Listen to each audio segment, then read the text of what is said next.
Hello everyone, welcome to JV's IAS. JV's पे आप सबका स्वागत है।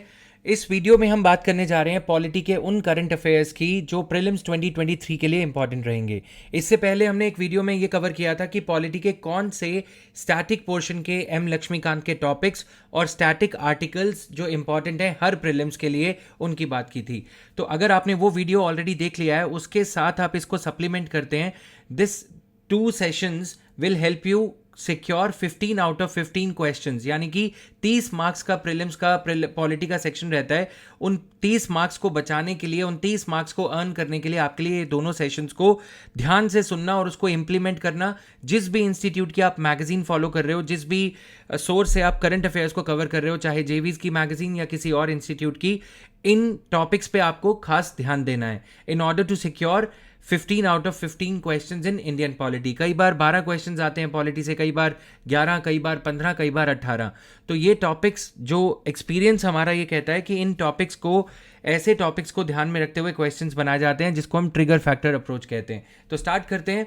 सबसे पहले सुप्रीम कोर्ट ने पीआईएल की मिसयूज के बारे में इंपॉर्टेंट जजमेंट एक दी थी जून 2022 में। तो जून 2022 से फरवरी 2023 तक के करंट अफेयर्स इसमें कवर्ड रहेंगे। तो सुप्रीम कोर्ट की लैंडमार्क जजमेंट कौन कौन सी जजमेंट्स हैं जिन्होंने पीआईएल को इंडिया में लेजिटिमाइज किया? आर्टिकल 39 जो हमारा डायरेक्टिव प्रिंसिपल है, वो इक्वालिटी ऑफ जस्टिस की बात करता है। तो एक तो आर्टिकल 39 हो गया। देन उसके बाद SP Gupta versus Union of India. इन जजमेंट्स के बारे में आपको थरली पता होना चाहिए। पीआईएल का एडवेंट कैसे हुआ, प्रिंसिपल ऑफ लोकस स्टैंडाई क्या होता है। लोकस स्टैंडाई, ये पॉलिटी की क्लासेस जहाँ से भी आपने करी हैं, या फिर इसको गूगल आउट भी कर सकते हैं। लोकस स्टैंडाई होता है कि जिसका केस है वही केस फाइल कर सकता है, लेकिन पीआईएल के कॉन्टेक्स्ट में लोकस स्टैंडाई प्रिंसिपल को डाइल्यूट किया गया। आपने देखा होगा कि ऐसे कैची टर्म्स, इटैलिक्स के या लैटिन के टर्म्स को, ग्रीक के टर्म्स को पूछा जाता है कि लोकस स्टैंडाई का मीनिंग क्या है, राइट? तो ये टर्म पीआईएल के कॉन्टेक्स्ट में डाइल्यूट कर दिया गया था। इसी तरह से इंटरनेट शटडाउन एक टॉपिक था जो सिर्फ जम्मू एंड कश्मीर में ही नहीं बल्कि ओवरऑल इंडिया में इंटरनेट शटडाउन की बात हो रही थी। Right to freedom of internet की एज अ फंडामेंटल राइट भी बात हो रही थी। तो राइट टू इंटरनेट, उसके कॉन्टेक्स्ट में ये क्वेश्चन बनता है कि किस एक्ट के अंडर या किस रूल्स के अंडर इंटरनेट को शट डाउन किया जा सकता है और कितने दिनों के लिए, अप टू 15 डेज किया जा सकता है। तो ऐसे ही टॉपिक्स को एक्सप्लेन करने के लिए मैं अलग से वीडियोस लेके आऊंगा। इस वीडियो में हम बात करेंगे, आपको एक ग्लिम्स देने की कोशिश रहेगी कि कैसे क्वेश्चंस पूछे जाते हैं। ऑलराइट, और इसी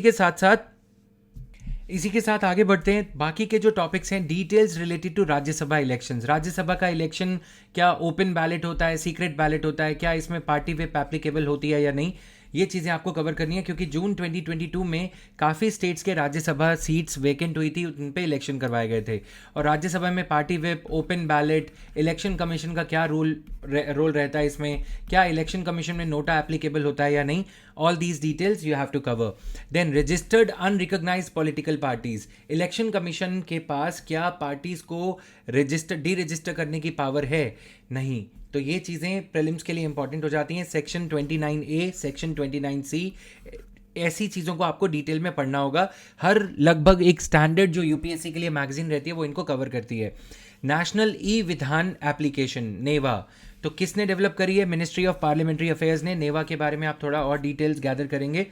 now, contesting elections from multiple seats, कौन सा रूल है रिप्रेजेंटेशन ऑफ पीपल्स एक्ट का जो ये परमिशन देता है? हालांकि इस पे प्रीलिम्स 2022 में भी क्वेश्चन आया था, लेकिन फिर भी इसके बारे में पता होना चाहिए। 170th लॉ कमीशन की रिपोर्ट में ये दिनेश गोस्वामी कमेटी ने भी ये कहा था कि इसको बैन किया जाए, एक कैंडिडेट एक ही सीट से इलेक्शन कॉन्टेस्ट कर सके। लेकिन 1996 से पहले एक कैंडिडेट सिर्फ 2 ही नहीं बल्कि कितनी भी सीटों से कंटेस्ट कर सकता था। तो इसी तर्ज पे प्रीलिम्स में 2022 में क्वेश्चन पूछा गया था। तो बायपोल्स और ये सब क्या होता है, ये सारी चीज़ें आपको पता होनी चाहिए। मल्टीपल सीट से इलेक्शन कॉन्टेस्ट करने को सुप्रीम कोर्ट ने बैन करने को एक अर्जी भी इलेक्शन कमीशन ने डाली थी, लेकिन सुप्रीम कोर्ट का उस पर अभी कोई डिसीजन नहीं आया है। Now, surrogacy regulation rules. Surrogacy social issues के लिए इंपॉर्टेंट रहता है, लेकिन क्योंकि लॉ बनाया जा रहा है, रूल्स बनाए जा रहे हैं, तो वो पेपर 2 के लिए भी इंपॉर्टेंट हो जाएंगे। हालांकि ये जीएस मेंस पेपर 1 का इशू है, इसका बाकी के कंटूअर्स को पढ़ना, लेकिन फिर भी number of attempts any surrogacy procedure on surrogate mother shall not be more than 3 times in salient prominent details को आपको कवर करना है। देन साथ ही साथ medical termination of pregnancy act, इस पे क्या कहता है, दोनों एक्ट्स का इंटरफेस क्या है, any current affairs magazine will cover it, rest assured, लेकिन आपको इस पे ज़्यादा फोकस करना है, इस वीडियो का ऑब्जेक्टिव यही है। Now prohibition of child marriage act, ये भी न्यूज़ में बना हुआ था चाइल्ड मैरिजेस को लेके, और इसी कॉन्टेक्स्ट में जो रेगुलेटरी बॉडी है, जो एडमिनिस्ट्रेटिव बॉडी है, national commission for protection of child rights, इसकी डिटेल्स को भी आपको कवर करना होगा। चाइल्ड मैरिज एक्ट न्यूज़ में बना हुआ था, 18 ईयर्स 21 ईयर्स का ये इशू चल रहा है, सस्टेनेबल डेवलपमेंट गोल्स हम नहीं अचीव कर पा रहे विमेन से रिलेटेड, तो ये हिंदू न्यूज़पेपर को बेस मान के इनको मैंने कवर किया है, तो आप इनको थोड़ा डिटेल में खुद से पढ़ेंगे। नाउ जनवरी 2023 मंथ्स को कुछ इस तरह से ऑर्गेनाइज किया है कि जो इंपॉर्टेंट टॉपिक्स हैं हम पहले वो देखें, उसके बाद मंथ वाइज आप इसको अपनी रिस्पेक्टिव मैगजीन से कवर कर लें। बेसिक स्ट्रक्चर ऑफ कॉन्स्टिट्यूशन पे हमारे वाइस प्रेसिडेंट के रिमार्क्स के बाद केशवानंद भारती जजमेंट, गोलकनाथ जजमेंट, ये सारी जजमेंट्स अपने आप में इंपॉर्टेंट हो जाती हैं, राइट। पूरा जो जूरिस्प्रूडेंस डेवलप हुआ है 1951 से लेकर 1973 तक, फिर मिनर्वा मिल्स केस 1980, ये आपको एक बार थॉरली इस बार पढ़ना है। डीडी बसु या किसी भी बेयर एक्ट में ये दिया रहता है गाइस। स्टैटिक पोर्शन शायद कोचिंग इंस्टीट्यूट्स नहीं कवर करते, लेकिन क्योंकि ये कंट्रोवर्सी थी तो काफ़ी इंस्टीट्यूट्स ने कवर भी किया होगा, बट आप, क्योंकि ये आपका एग्जाम है, आपकी तैयारी है, आपको यूपीएससी का अंदाज़ा मैंने बता दिया कि इस पे क्वेश्चन एक बार ज़रूर आएगा कि क्या क्या टॉपिक्स उसमें उठाए गए थे। Then special status of Delhi, क्योंकि गवर्नर और केजरीवाल सर का इशू चलते रहता है। 69th कॉन्स्टिट्यूशनल अमेंडमेंट एक्ट को आप डिटेल में पढ़ेंगे। एस्पिरेशनल ब्लॉक प्रोग्राम लाया गया है, तो इसके कॉन्टेक्स्ट में एस्पिरेशनल डिस्ट्रिक्ट प्रोग्राम ये भी इंपॉर्टेंट हो जाता है। इसमें 3 अप्रोचेस जो लगाई जा रही हैं उनको डिटेल में पढ़ेंगे, convergence, collaboration and competition. Then जनवरी 2023 के ही freedom of speech of ministers, क्या मिनिस्टर्स कुछ भी कह सकते हैं? क्या मिनिस्टर्स ने जो भी कहा वो काउंसिल ऑफ मिनिस्टर्स के कलेक्टिव रिस्पॉन्सिबिलिटी के प्रोविजंस के अंडर आएगा? क्या मिनिस्टर्स ने जो भी कहा वो काउंसिल ऑफ मिनिस्टर्स के आर्टिकल 75 कलेक्टिव रिस्पॉन्सिबिलिटी के अंडर आएगा? इस पे भी सुप्रीम कोर्ट में एक केस फाइल किया गया और स्पीकर लोकसभा ने भी इसके बारे में कुछ चीज़ें कही थी। जनवरी 2023 में ये इशू था। Chargesheet is not a public document, ये कहा जा रहा था कि चार्जशीट जो फाइल करी जाती है पुलिस के थ्रू, वो चार्जशीट को सार्वजनिक एक पब्लिक डॉक्यूमेंट माना जाए, लेकिन कोर्ट ने कहा कि चार्जशीट अगर पब्लिक कर दी जाएगी तो वो गलत हो जाएगा। इस तरह के क्वेश्चंस, जुडिशरी से रिलेटेड क्वेश्चन काफ़ी ज़्यादा पूछे जा रहे हैं प्रीलिम्स में। 2-3 क्वेश्चन रहते हैं लास्ट 3-4 ईयर्स का, अगर हम ट्रेंड देखें तो इनको थोड़ा सा सेफ साइड पर लेके चलें। जैसे मैंने आपको स्टार्टिंग में लोकस स्टैंडाई के बारे में बताया। Amendment to national medical commission act, तो नेशनल मेडिकल कमीशन एक्ट जिससे नीट करवाया जाता है, 2021 में इसको अमेंडमेंट करने के लिए बिल लेके आया गया, वो भी एक इम्पॉर्टेंट बन जाता है इस केस में। तो उसको भी आपको डिटेल में कवर करना है, क्योंकि स्टेट्स ने, खासकर तमिलनाडु ने उस पर बहुत बार लिटिगेशन किया था, कोर्ट में भी केस फाइल किया था, तो उस कॉन्टेक्स्ट में डिटेल में कवर कीजिएगा। नाउ नवंबर के करंट अफेयर्स को अगर हम देखें, supreme court upheld the validity of EWS reservation, तो आर्टिकल 15 क्लॉज 6 क्या है, आर्टिकल 16 क्लॉज 6 क्या है, इसको डिटेल में आपको पढ़ना होगा। इससे कुछ क्वेश्चन अगर आए तो वो मिस नहीं होना चाहिए। इसी से रिलेटेड जो बाकी के आर्टिकल्स हैं 335, 338, राइट, देन 340, ये आर्टिकल्स को भी, जो रिजर्वेशन से रिलेटेड आर्टिकल्स हैं, इनको डिटेल में पढ़िएगा। यूनिफॉर्म सिविल कोड पूरा साल न्यूज़ में रहा। आर्टिकल 44 पर्सनल लॉ क्या होता है, पर्सनल लॉ क्या आर्टिकल 13 डेफिनेशन ऑफ लॉ के अंडर आता है या नहीं, these things would have to be covered. Right to vote for under trials, section 62 clause 5 ये कहता है कि जो व्यक्ति अरेस्ट किया गया है, प्रिजनर है, वो उसको राइट टू वोट नहीं है।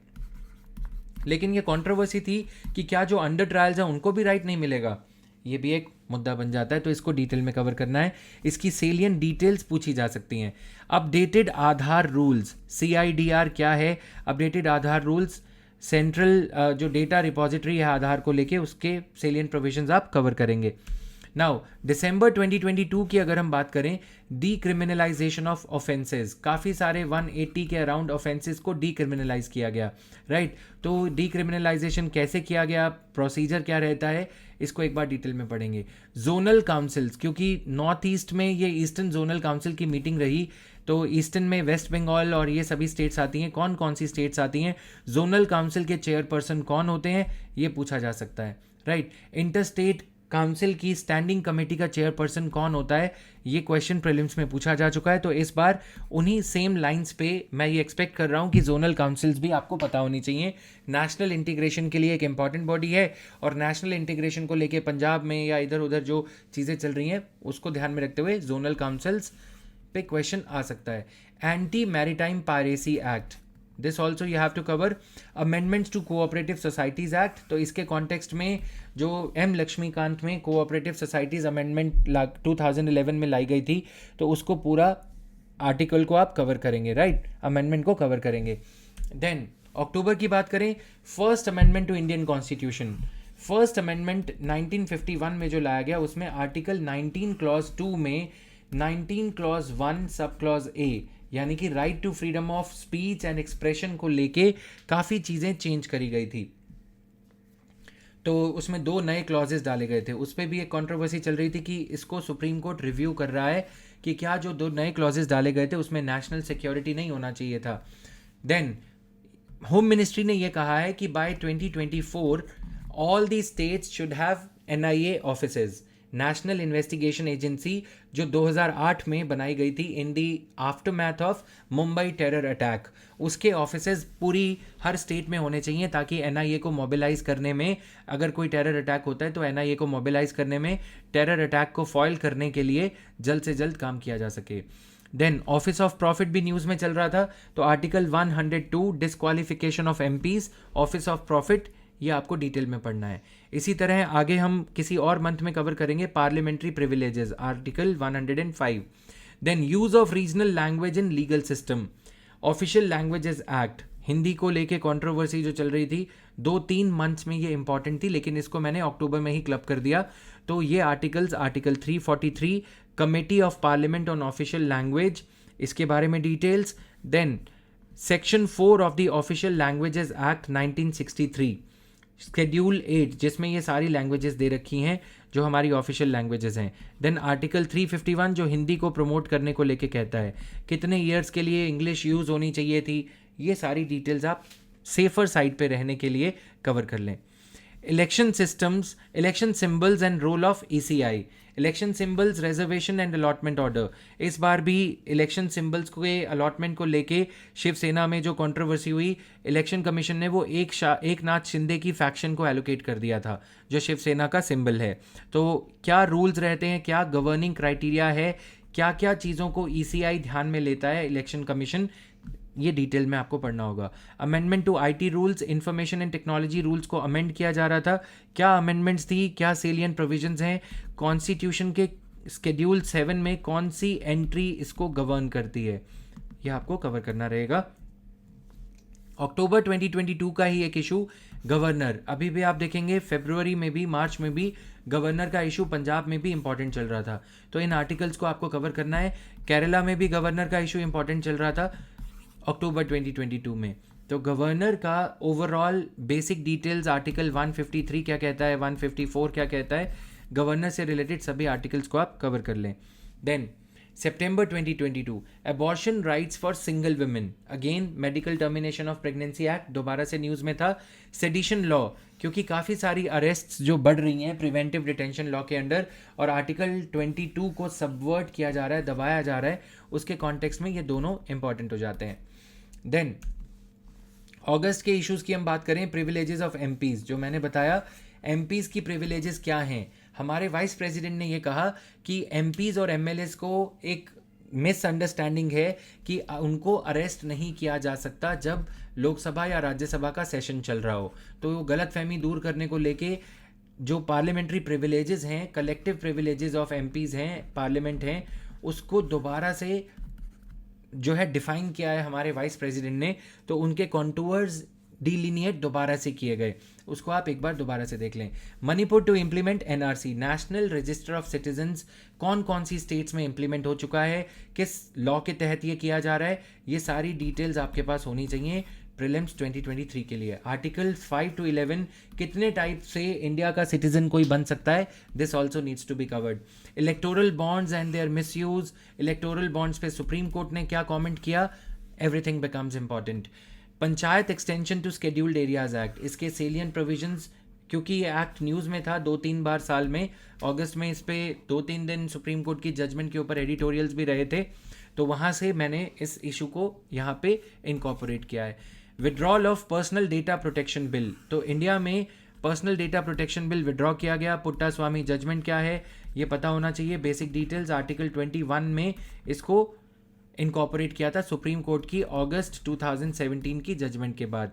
रेगुलेटरी वॉचडॉग सीवीसी काफ़ी न्यूज़ में था, और अभी रिसेंटली सेंट्रल इलेक्शन कमीशन पे जो जजमेंट आया है, सेंट्रल इलेक्शन कमीशन के मेंबर्स की अपॉइंटमेंट, उनकी terms of office, election commission का जो एक्सपेंडिचर है वो चार्ज है या नहीं, तो ये दोनों बॉडीज़ आपको थॉरली कवर करनी होंगी, static as well as current. अगर आप कहेंगे कमेंट सेक्शन में तो इन बॉडीज़ के ऊपर एक थरो 15-20 मिनट्स के वीडियोस की सीरीज़ हम लेके आ सकते हैं मिशन 2023 में, तो उसके लिए भी आप कमेंट सेक्शन में ज़रूर हाईलाइट करें। Model tenancy act to promote rental housing, तो इंडिया में हाउसिंग की शॉर्टेज है, इसीलिए प्रधानमंत्री आवास योजना और ये सब लाया जा रहा है। तो model tenancy act ministry of housing ने प्रोमलगेट जो है आइडिया फ्लोट किया था, लेकिन सिर्फ 4 ही स्टेट्स ने अपने टेनेंसी एक्ट्स को जो है अमेंड किया है, राइट, फैसिलिटेट करने के लिए रेंटल हाउसिंग को।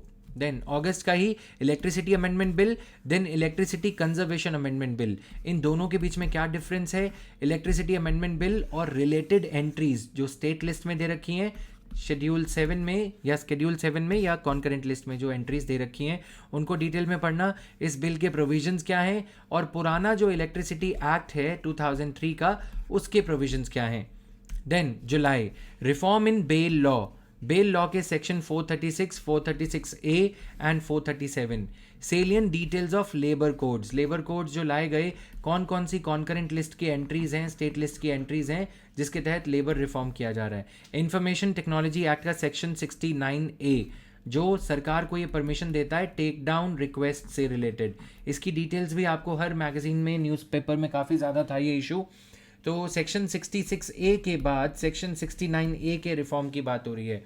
मेघालय ट्राइबल काउंसिल ने instrument of accession to Indian union, तो जो एक इंस्ट्रूमेंट ऑफ एक्सेशन साइन करके मेघालय खासी हिल्स इंडिया का पार्ट बना था, मेघालय ट्राइबल काउंसिल ये कह रही है कि उसको रिव्यू किया जाएगा। तो ट्राइबल एडवाइजरी काउंसिल कैसे बनती है, इसकी मेंबरशिप क्या होती है, इसमें गवर्नर का क्या रोल होता है, और साथ ही साथ article 371A, article 244, 275 and 6 schedule, तो ये चीज़ें आपको कवर करनी है थरली।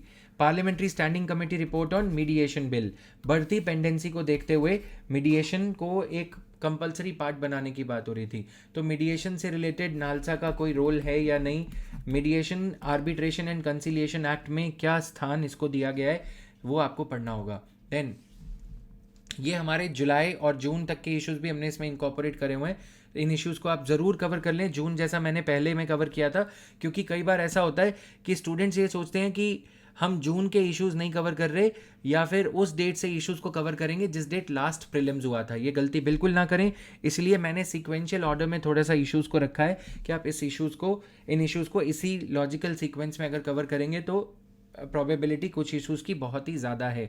देन नेक्स्ट वीडियो जो मैं लेके आऊँगा, आप सभी बता सकते हैं कि इंडियन इकोनॉमी के जो मोस्ट इंपॉर्टेंट टॉपिक्स हैं, आप मुझे चाहते हैं कि स्टैटिक भी कवर करूं या I should cover only current affairs. इसी के साथ साथ जेवीज लर्निंग ऐप आप डाउनलोड कर सकते हो इस वीडियो का PDF के लिए, या फिर www.jatinverma.org पे। और इसी के साथ साथ पॉलिटी के इन टॉपिक्स को, कौन कौन से टॉपिक्स को आप चाहते हो कि मैं एक्सप्लेन करूं, कमेंट सेक्शन में ज़रूर बताएं। Thank you guys.